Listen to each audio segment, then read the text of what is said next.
당신의 현재와 미래 자산을 위한 데일리 경제 인사이트 데일리 랩업 시작합니다. 안녕하세요. 저는 데일리 랩업의 박정호입니다. 네, 저는 여러분과 함께 디지털 자산의 미래를 읽고 열어갈 아나운서 이은주입니다. 반갑습니다. 이은주 아나운서님, 네. 요즘같이 변동성이 너무 심해서 어떻게 해야 될지 모르겠고 그냥 변동성이 심하니까 기분이 안 좋아졌을 때 우리 뭐 어떻게 해야 되는 거예요? 그냥 뭐 맛있는 거 먹고 푹 자고 네. 너무 거기에 우리가 또 집중하면은 또 우리 다 같이 심신미약 상태가 될 수 있으니까 그렇네요. 최대한 아무렇지도 네. 않은 척하면서 예. 잘 버텨내 봐야죠. 저도 요즘 이렇게 변동성이 심해져가지고요. 네. 장투를 하기로 결심을 해서 호가창을 하루에 100번밖에 안 봅니다.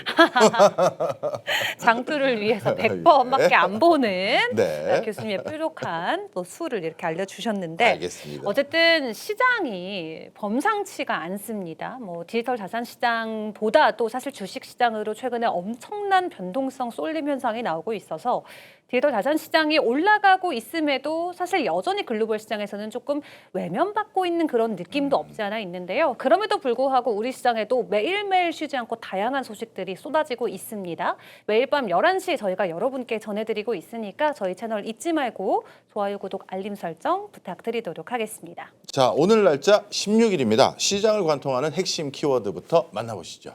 네, 오늘도 5가지 키워드 준비되어 있습니다. 이제 정말 얼마 남지 않은 클래리티법의 최종 통과 시한, 트럼프 대통령이 마음이 급해서일지 일단 공화당 의원들과 함께 윤리조항 논의를 위해서 회동을 갖는다고 합니다. 본인들끼리 이야기한다고 뾰족한 수가 나오지는 않을 것 같기는 한데 일단은 클래리티법 통과를 위해서 트럼프 대통령 마지막까지 노력을 하는 모습 보여주고 있고요.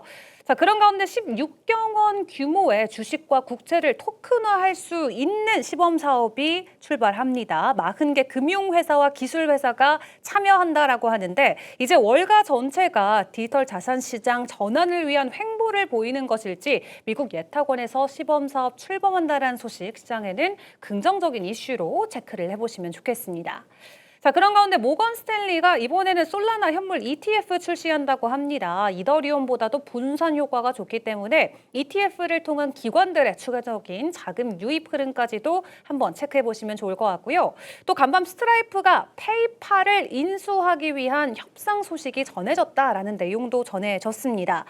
덕분에 주가가 간밤에 급등하기도 했는데 종가 대비해서 지금 28%의 프리미엄이 붙은 페이팔 주당 $60 정도의 제한이 왔다라고 하는데요. 최종적으로 인수까지 이루어지게 될지 만약 그렇게 된다면 블록체인 결제가 글로벌 결제 시장을 뒤흔들 수가 있는 이슈이니만큼 끝까지 팔로우업을 해보시면 좋겠습니다.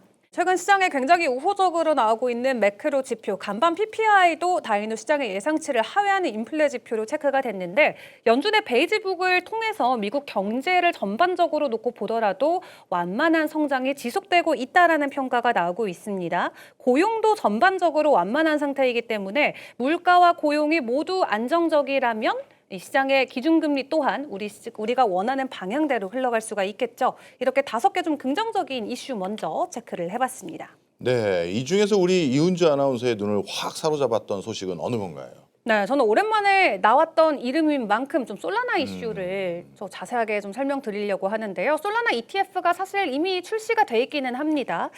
렉스쉐어즈에서 현물 ETF 출시를 하긴 했지만 이번에는 모건 스탠리에서 내놓는 만큼 시장 안에서의 관심도는 훨씬 더 폭발적이다 생각해 볼 수가 있겠고요.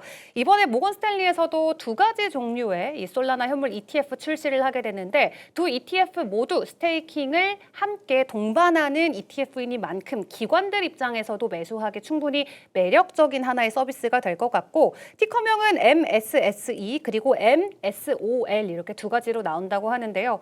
최근 비트코인 위주로 좀 움직였던 시장이니만큼 새로운 솔라나 현물 ETF의 출시 소식이 시장 안에서의 추가적인 자금 유입까지 이어질 수 있을지 함께 지켜보시면 좋을 것 같습니다. 네. 교수님께서는 오늘 어떤 키워드가 눈에 들어오세요? 저는 단연코 4번이 눈에 들어옵니다. 4번? 예, 스트라이프하고 페이팔의 인수 협상. 네. 저도 몇 번 말씀드렸던 걸로 기억이 나는데요. 앞으로 결제 시장만큼 우리가 중요시 여기고 모니터해야 될 또 다른 시장은 없다. 이렇게 해도 과언이 아닙니다.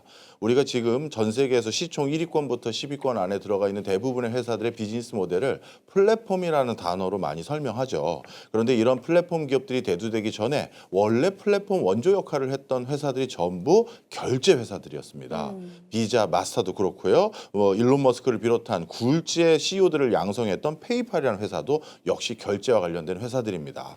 이 결제는요, B2C를 비롯해서 B2B 산업에서 모두 게이트웨이 역할을 할 수 있기 때문에 그 파괴력이 어마무시하고요. 또 결제와 관련된 데이터들은 또 2차 가공해서 여기저기 판매할 수 있기 때문에 그것이 가지고 있는 헤게모니도 굉장히 크다 이렇게 말씀드릴 수 있습니다.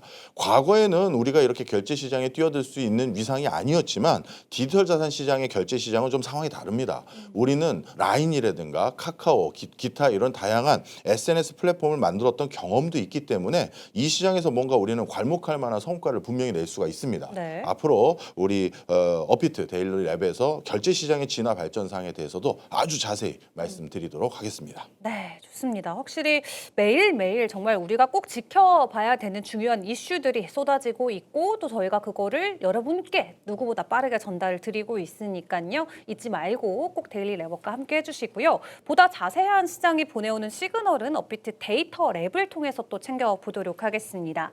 자, 오늘도 코스피와 코스닥이 엄청난 좀 변동성과 하락을 보였던 가운데 디지털 자산 시장도 전일 대비는 시가총액이 하락세로 전환이 됐습니다. 그래도 3천조 원대는 다행히도 지켜주고 있는 모습이고요.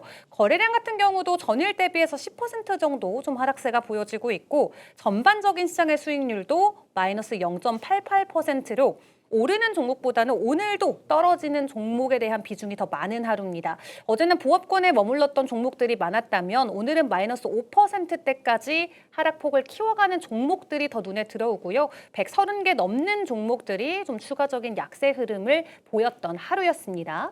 자, 이런 시장의 분위기 속에서 투자자들의 투자 심리는 현재 몇 점을 가리키고 있을까요? 공포 탐욕 지수 46점으로 기록이 되고 있습니다. 어제 대비해서도 1점 정도 조금 하락하는 모습이지만 아직까지는 중립 구간에 머물러 있는 상태이고 또 가장 중요하게 지켜봐야 되는 현물 ETF의 자금 유입을 보면은 그래도 간밤 비트코인과 이더리움은 유입세 다시 기록을 해줬습니다. 그 전날 좀 큰 폭으로 비트코인 쪽에서 유출세가 기록이 됐다가 전날에는 그래도 다시 한번 순유입으로 전환이 된 채 마무리가 됐고요.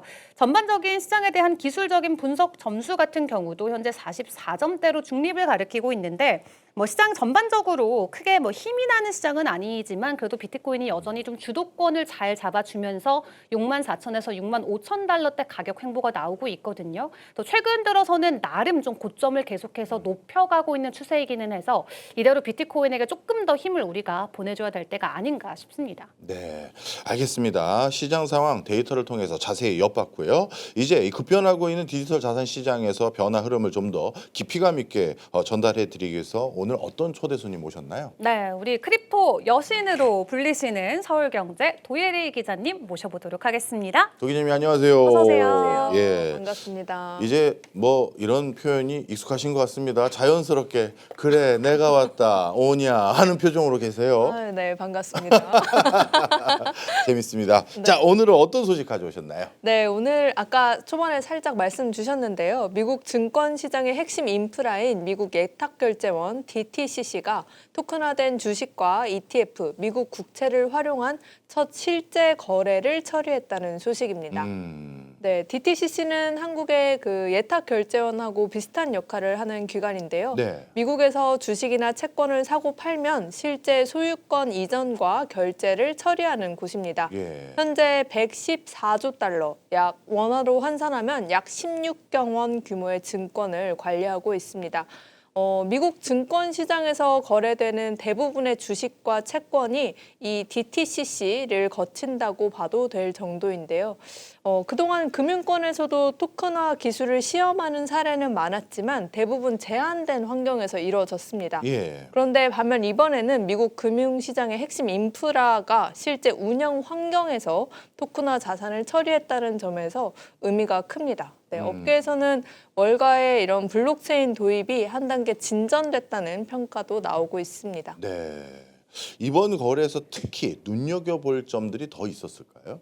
네, 가장 큰 차이는 아까 말씀드렸던 것처럼 테스트가 아니라 실거래를 했다는 점입니다. 그동안 이런 금융사들은 보통 개념 검증, 기술 검증, POC를 많이 진행을 했는데요. 예. 이번에는 이제 DTCC 산하의 중앙 예탁기관인 DTC에 실제 보관돼 있던 증권을 활용해서 거래를 처리했습니다. 네. 다시 말하면 실제 금융 인프라 안에서 블록체인 기술이 작동하는지 확인한 건데요. 참여 기관도 화려했습니다. JP모건, 골드만삭스, 블랙록, 뱅가드 등 글로벌 금융기관이 다 참여를 했고요. 토큰화된 주식과 ETF, 미국 국채를 활용해서 담보 이전, 레포, 환매 조건부 채권 거래, 그리고 증거금 이동, 자산 이전 이런 실제 금융시장에서 이렇게 작동하는 거래를 수행을 해봤습니다. 네. 예를 들어서 JP모건 같은 경우에는 보유하고 있는 그 인베스코의 QQQ ETF를 토큰화해서 이를 담보로 활용하는 거래도 진행을 해봤고요. 또 세계 최대 ETF 가운데 하나인 그 SPDR S&P 500 ETF도 이번 거래에서 토큰화가 됐습니다. 어쨌든 미국 예탁결제원은 16경 원 규모로 자금을 운용할 만큼 굉장히 시장에는 파워풀한 하나의 주체일 텐데 이번에 토큰화 실거래를 했다라는 내용으로 시장에서도 이제 월가가 본격적으로 블록체인을 도입하기 시작했다라는 기대감으로 이어지고 있다는 설명 잘 들었습니다. 근데 제가 알기로 원래 토큰화 거래를 했었던 걸로 알고 있는데 기존이랑은 그렇다면 좀 어떤 차이가 있는지도 궁금한데요. 네, 핵심은 진짜 증권을 토큰화했다는 겁니다. 네. 사실 저희가 여기서도 토큰화에 대해서 이야기를 많이 했었잖아요. 그래서 일부 가상자산 플랫폼에서는 이런 주가를 따라가는 토큰화 주식을 제공을 하기도 했습니다. 그런데 이제 이런 상품은 실제 주식을 보유한 것 같은 그런 법적 권리는 갖지를 못하는 경우가 많았습니다. 네. 근데 반면 DTCC 같은 경우에는 기존 증권을 블록체인 기반의 완전 디지털 트윈으로 전환을 한 건데요. 그러니까 새로운 토큰을 발행한 게 아니라 기존 증권을 디지털 형태로 그대로 옮긴 방식입니다. 그래서 이렇게 전환된 자산은 원래 증권하고 동일하게 법적 소유권도 갖고 또 그런 배당을 받을 권리 이런 것도 그리고 또 의결권 이런 것까지 모두 유지가 됩니다. 네. 또 기존의 이런 전자식 증권 기록과 블록체인 기반 토큰 사이의 소유권 전환 이런 것도 변경 없이 그대로 이어갈 수 있다는 점도 차별점입니다. 그러면요, 기존 주식 거래 또는 채권 거래를 하는 것과 완전히 내용상 똑같은데 이걸 블록체인을 도입해서 했다는 게 무슨 큰 차이가 있을까요? 우리가 어디에 눈을 좀 기울여야 될까요? 사실 토큰화의 가장 핵심은 금융시장 인프라를 굉장히 효율적으로 바꿀 수 있다는 점인데요. 네. 예를 들어서 현재 기관들이 담보를 주고받거나 또 자산을 이전하거나 이런 과정에서 굉장히 많은 중개 기관을 거칩니다. 예. 그리고 또 절차도 복잡하고요. 근데 이제 하지만 자산을 토큰화하면 이런 담보 이동 속도를 높이고 또 결제 과정에서 발생하는 운용 비용 그리고 비효율을 줄일 수 있다는 기대가 나옵니다. 예를 들어서 기관 간 자산도 더욱 신속하게 이뤄질 수 있고 거래 상대방에게 담보를 제공하거나 또 회수하는 과정도 간소화할 수 있죠. 그래서 이번 프로젝트에서도 이러한 담보 이동성을 검증하는 데 초점을 맞췄습니다. 그래서 업계에서는 이런 담보 활용 효율이 높아지면 금융시장 전체의 이런 자금 효율성이 높아질 수 있다라고 보고 있습니다. 어쨌든 효율성 측면에서는 확실히 좀 큰 변화를 체감할 수 있을 것 같다라는 생각이 드는데 그렇다면 앞으로 DTCC뿐만 아니라 월가에서 좀 다른 쪽에서도 충분히 이런 블록체인 거래에 대한 전환이 일어날 것 같다는 생각은 들거든요. 네, 그렇죠. 사실 저도 그 말씀에는 동의를 하는데 그런데 이제 약간 이런 부분도 있습니다. 이렇게 시장이 바뀌고는 있지만 과연 정말 시장에서 이런 수요가 있을까? 이런 네. 토큰화된 자산에 대한 수요가 있을까라는 부분이 아직 확인이 안 됐다는 점이 있는데요. 그래서 마크 웬들랜드 캔톤 스트래티직 홀딩스의 CEO는 이번 실험은 기술적으로 가능하다는 점을 입증한 것이지 시장 수요까지 입증한 건 아니다라고 평가를 했습니다. 그러니까 블록체인이 기존 금융시장에서 이렇게 작동할 수 있다라는 점은 확인을 했는데 이렇게 토큰화했을 때 모든 금융기관이 뭐 이걸 다 도입할지 그리고 시장에 정말 수요가 있을지는 확인이 필요한 부분이다라는 설명으로 읽힙니다. 네. 어쨌든 미국 월가에서 이러한 변화가 있다라는 것, 분명한 시사점은 좀 시장에 전달하는 것 같습니다. 교수님, 사실 이런 뭐 토큰화라던가 디지털로 전환되는 이런 모든 것들 분명히 언젠간 일어날 거고 긍정적으로 보고 있다라는 시각으로 보셨었잖아요. 그럼요. 이게 미국 입장에서는 굉장히 중요한 변화를 지금 이끌고 있는 아주 초창기다 이렇게 말씀드릴 수 있습니다. 우리가 예전에 미국 주식 사기가 얼마나 어려웠던지를 떠올려 보시면 쉽게 알 수가 맞아요. 있는데요. 직접적으로 미장에 투자하는 게 과거에는 정말 어려웠습니다만 네. 우리가 마치 국장에 투자하는 그 똑같은 플랫폼에서 미장을 투자할 수 있게 됨으로써 진짜 우리가 원정 투자를 얼마나 많이 했었습니까? 근데 전 세계적으로요, 이걸 이렇게 미국의 채권이나 주식에 접근 가능도가 높은 국가들만 있는 것이 아닙니다. 네. 아프리카 지역 국가들이라든가 중남미 국가들 또 동아시아 국가들 중에서는 미국 주식에 또는 미국의 금융시장에 투자를 하고 싶었어도 이게 미국 입장에선 자국의 자금을 수혈해주는 역할을 하는 거거든요. 그렇죠. 그런데 지금 전통적인 방법론으로는 국내의 어떤 은행에 계좌를 개설해서 그걸 통해서 미국과 거래를 할 수 있는 공적인 루트를 국가에서 거버넌스에서 허용해줘야지만 그게 가능한데 만약에 이렇게 실제 주식이나 채권을 토큰화해서 우리 모두가 가장 접근 가능한 특히 개도국이나 후진국이 더 적극적으로 쓰고 있는 디지털 자산 시장의 플랫폼에 이걸 탑재해 주면요. 개도국에 있는 그 어마어마한 숨은 자금들이 미국 증시로 흘러들어오게 될 수 있는 그런 기회가 되는 겁니다. 네. 그렇게 됐었을 때 우리 국장에도 이게 악영향이 될 수가 있어요. 오. 아프리카 지역의 숨은 자금들, 동아시아 지역의 숨은 자금들 이런 자금들마저도 미 증시의 접근 가능성이 높아지면 미국 주식들 중에서는 뭔가 추가적인 수요를 더 받아서 네. 더 주가가 오를 수도 있는 여지가 생겨버리는 그렇죠. 거거든요. 그럼 여타 주식시장에도 오히려 다른 국가들의 주식시장에도 악영향을 줄 수 있는 아주 이게 지대한 변화입니다. 그러네요. 전 세계 곳곳 숨어 있는 자금들을 말 그대로 쫙 빨아들이는 그렇죠. 역할을 이 디지털화를 통해서 또 일어날 수 있는 만큼 누군가한테는 또 악재가 될 수 있다라는 부분까지도 저희가 생각해 보면 좋을 것 같습니다. 자, 이렇게 첫 번째 DTCC 소식 먼저 좀 점검을 해봤는데 이어서 두 번째도 또 월가의 소식인 것 같아요. 블랙락의 이슈 잡아주셨죠? 네, 맞습니다. 블랙록도 약간 토큰화와 관련된 이야기인데요. 세계 최대 자산운용사인 블랙록이 15일, 현지 시간 15일로 2분기 실적 발표와 함께 디지털 자산 사업 전략을 공개했습니다. 블랙록은 2030년까지 디지털 자산 사업을 연매출 5억 달러, 우리 돈으로 약 7,400억 원 규모로 키우겠다는 목표를 다시 한번 확인을 했는데요. 사실 매출 규모 그 자체보다도 블랙록에서 토큰화를 미래 성장 전략의 핵심 축으로 삼았다는 점에서 의미가 있습니다. 잘 아시다시피 블랙록은 그 세계 최대 현물 비트코인 ETF인 아이쉐어즈 비트코인 트러스트를 운영하고 있고 또 레디 핑크 블랙록 CEO도 그동안 계속 말씀을 하셨죠. 모든 주식, 채권, 펀드 이런 다양한 자산이 토큰화 될 것이다 네. 라면서 자산 토큰화를 미래 금융의 핵심 변화로 꾸준히 강조를 해왔습니다. 네. 이 블랙록이 일단 2분기 실적은 어땠는지 그거부터 한번 설명을 듣고 싶은데요. 실적이 정말 좋았습니다. 오. 네. 그래서 블랙록의 2분기 총 운용 자산은 예. 15조 3천억 달러로 예. 사상 최대를 기록했습니다.